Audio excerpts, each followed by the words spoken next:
Teman-teman, selanjutnya kita akan masuk ke pembahasan accounting for convertible debt.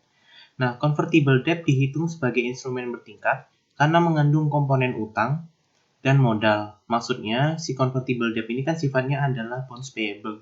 Nah, karena bonds payable adalah utang, maka dia mengandung komponen utang. Kemudian kenapa dia mengandung komponen modal? Karena pada saat tertentu, si convertible debt ini dapat dikonversikan menjadi saham biasa. Hal inilah yang menyebabkan si convertible debt punya komponen modal. Nah, kemudian untuk menghitungnya, perusahaan menggunakan metode with and without untuk menilai instrumen. Nah, bagaimana cara menilainya? Adalah teman-teman harus mengurangkan atau menyelisihkan fair value convertible debt dengan fair value liability component atau bonds biasa pada saat penerbitan berdasarkan present value of cash flow atau present value dari bonds payable.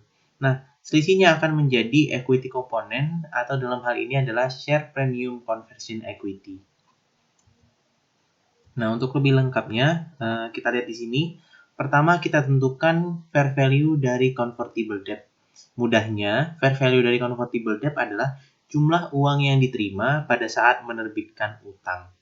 Kemudian kedua, kita tentukan nilai komponen liabilitas dengan cara menghitung net present value dari arus kas masa depan atau present value dari bonds payable tanpa fitur convertible dan dengan resiko yang sejenis.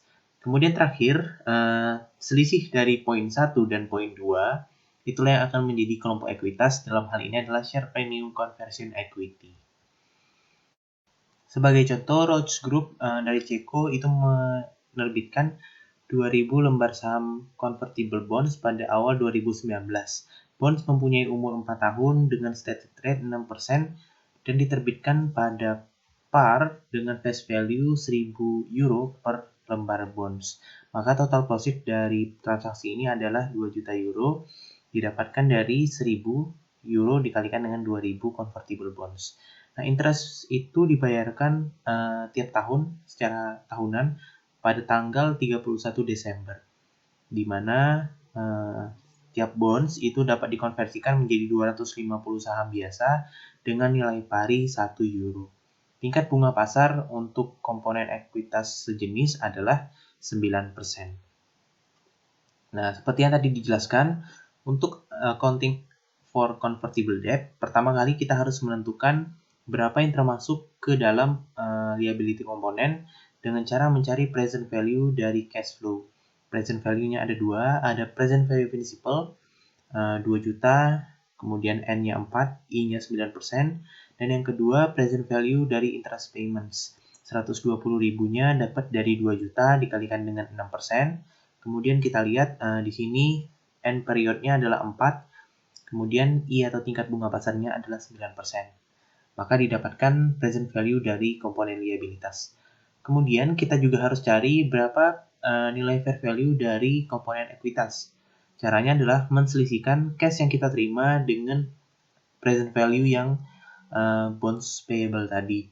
Dapatnya 194.374 euro. Nah, maka jurnalnya adalah sebagai berikut. Cash di debit 2 juta euro, kemudian bonds payable di kredit 1.805.606 euro, dan share premium conversion equity di kredit 194.394 euro. Setelah kita membahas mengenai penerbitan, selanjutnya kita akan membahas bagaimana pelunasan dari si bonds payable tadi. Nah, misalnya bonds payable dilunasi pada saat jatuh tempo. Maka setelah kita membuat jurnal amortisasi terakhir, kita buat jurnal pelunasan sebagai berikut. Bonds payable pada cash nilai 2 juta. Nah, kemudian tadi kan ada nilai sisa tuh, share premium conversion equity-nya. Dikemanain? Nah, share premium conversion equity-nya dialokasikan atau ditransfer ke share premium ordinary account. Atau share premium conversion equity di debit 194.384 euro. Kemudian share premium di kredit, share premium ordinary di kredit 194.384 euro. Kemudian bagaimana misalnya si perusahaan itu tidak melunasi bonds payable-nya, melainkan oleh investor bonds payable tadi dikonversikan menjadi saham biasa. Maka jurnalnya seperti ini. Share premium conversion equity kita tutup sebesar 194.394 euro. Kemudian bonds payable juga kita tutup 2 juta euro. Kemudian di kredit share capital ordinary 500.000. Nah, 500.000 dapat dari mana? Kalau kita lihat soal tadi, soal menyatakan bahwa tiap lembar saham itu bisa ditukarkan dengan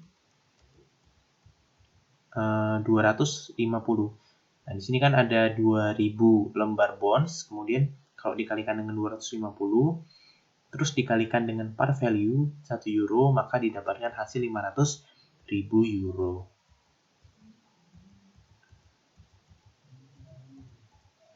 Nah, kemudian bagaimana dengan share premium ordinary-nya? Itu adalah selisih antara debit dan kredit. Keterangannya di sini 194.384 itu udah tertransfer ke share premium ordinary account. Kemudian bagaimana kalau si perusahaan ternyata mengkonversi bonds payable sebelum jatuh tempo? Maka kita harus melihat berapa carrying amount terakhir pada saat ingin dilakukan konversi. Nah, diasumsikan bahwa Roche itu mengkonversi bonds-nya menjadi saham biasa pada tanggal 31 Desember 2020. Nah, maka jurnal yang kita buat adalah sebagai berikut. Setelah kita melakukan amortisasi, share premium conversion equity di debit 194.374, kemudian bonds payable di debit 1.894.464 euro. Nah, itu dapatnya dari ini. Nih, dia katakan bahwa carrying amount pada 31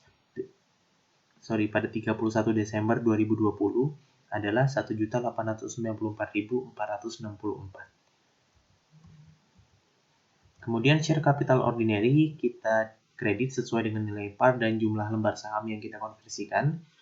Kemudian selisihnya kita masukkan ke dalam share premium ordinary.